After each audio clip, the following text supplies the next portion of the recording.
Assalamualaikum warahmatullahi wabarakatuh. Baik pemirsa sekalian ya, kali ini kita akan belajar ya. Ini kita sampai di latihan ke-23 ya.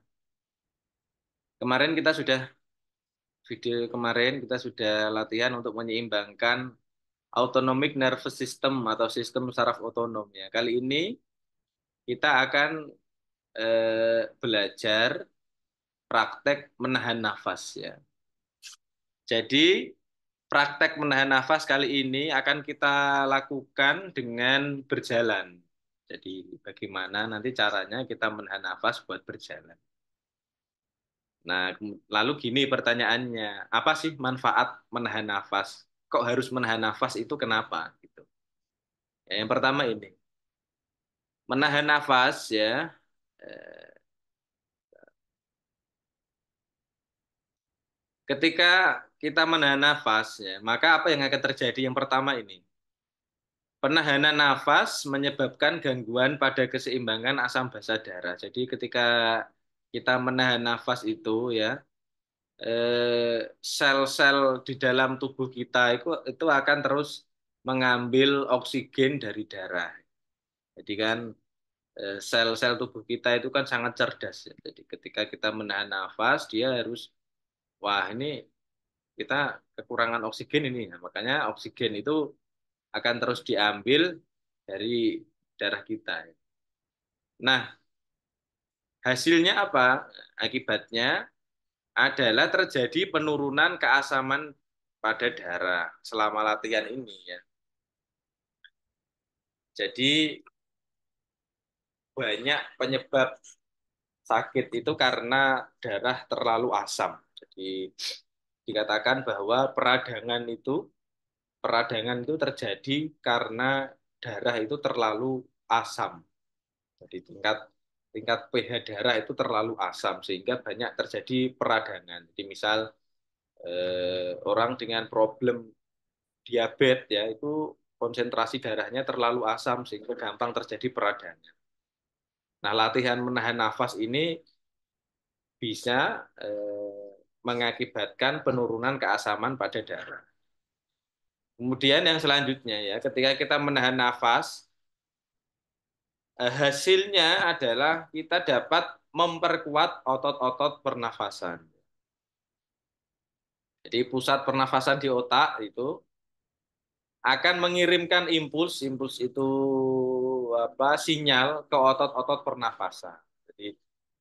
Jadi ketika kita menahan nafas, pada saat menahan nafas itu kan impuls akan meningkat dalam intensitasnya yang akan menyebabkan diafragma berkontraksi secara berulang. Karena ini, ketika seseorang atau kita itu menahan nafas, itu kan diafragma itu kan berusaha berkontraksi, itu memberikan sinyal kepada kita supaya ayo segera kita sudah kekurangan oksigen ini, ayo segera kita tarik nafas, nah, gitu. Jadi kan kontraksi ya itu di ini ya di otot-otot diafragma sini kan terjadi kontraksi, dia akan berkontraksi menstimulasi kita supaya segera menarik nafas. Nah, kontraksi itu kan kayak latihan ya.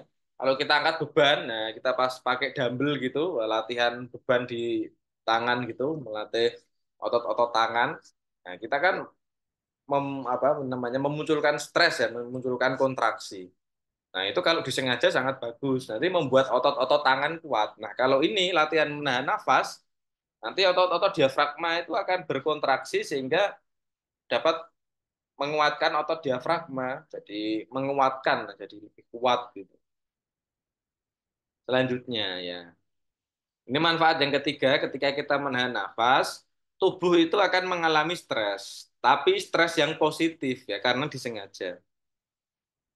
Ini bermanfaat karena menyebabkan tubuh membuat adaptasi yang meningkatkan fungsi sistem kekebalan tubuh. Menahan napas juga meningkatkan kesiapan mental dan kekuatan tekad. Jadi kalau eh, kita itu sering latihan menahan nafas, itu kan akan memunculkan stres itu. Nah, stres yang disengaja itu membuat tubuh itu lebih adaptif ya. tubuh lebih adaptif ketika nanti di masa-masa selanjutnya kita mengalami stres misalnya, ya, itu kan sesuatu yang tidak kita elakkan ya.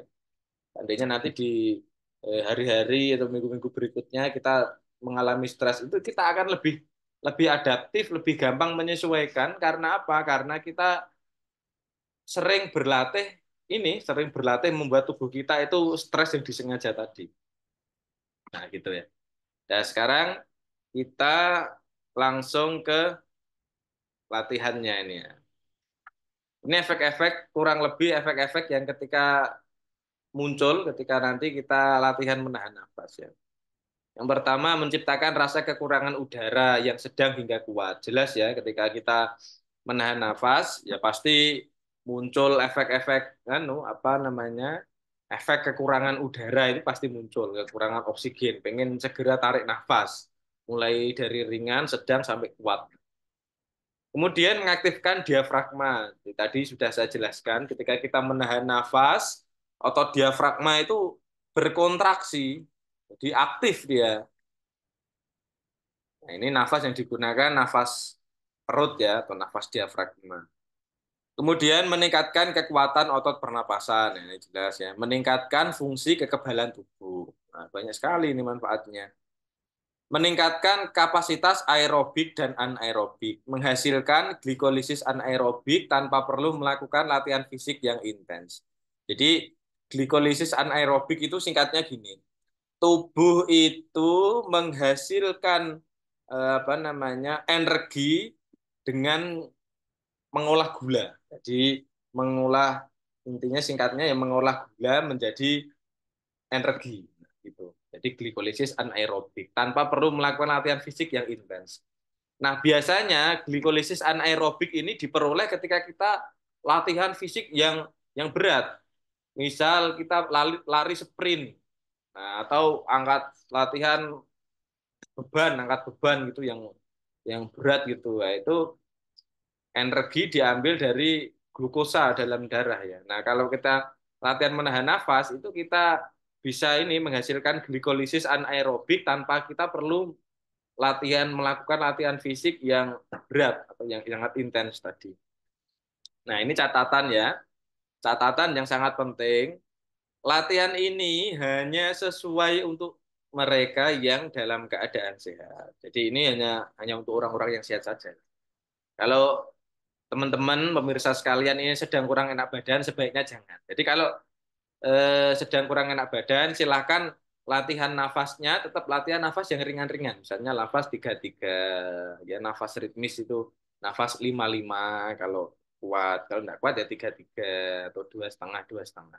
Itu bagus untuk recovery, untuk pemulihan. Tapi kalau untuk melatih ini kan untuk latihan ya, maka latihan kekuatan otot diafragma ini, maka sebaiknya dilakukan hanya untuk eh, kita ketika sedang dalam keadaan yang sehat atau yang sedang prima gitu. Nah, ini adalah latihannya. Ini.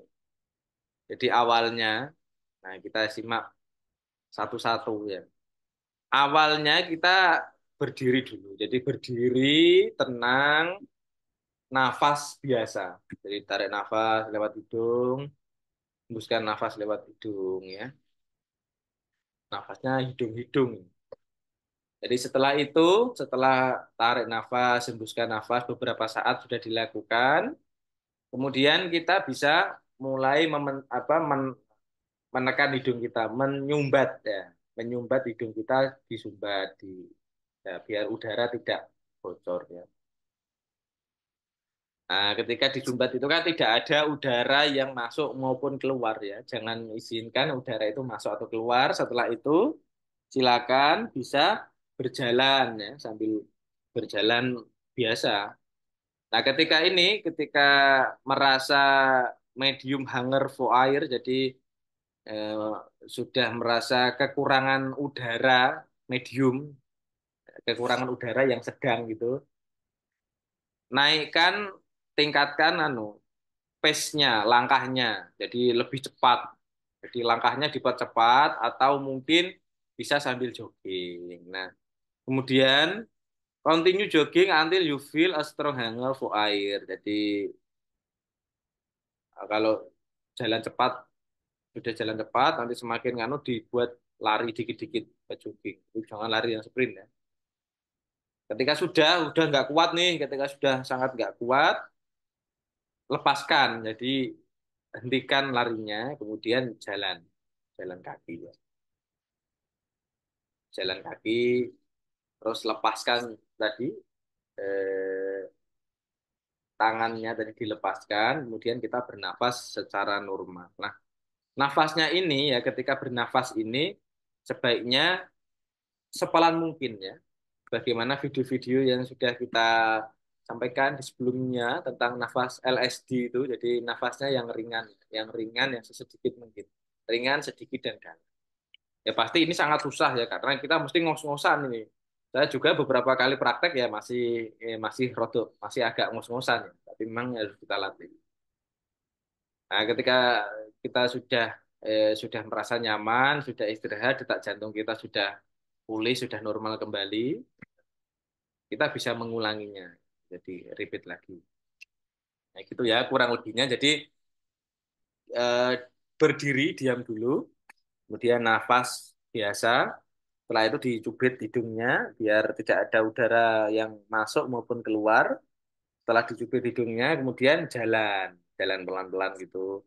Ketika sudah merasakan lapar udara yang sedang, kita percepat jalannya atau sambil jogging ringan. Ketika sudah semakin berat, sudah dilepaskan, kita bernafas apa namanya? Bernafas secara normal kembali, sepelan dan pelan, ringan dan dalam. Ya.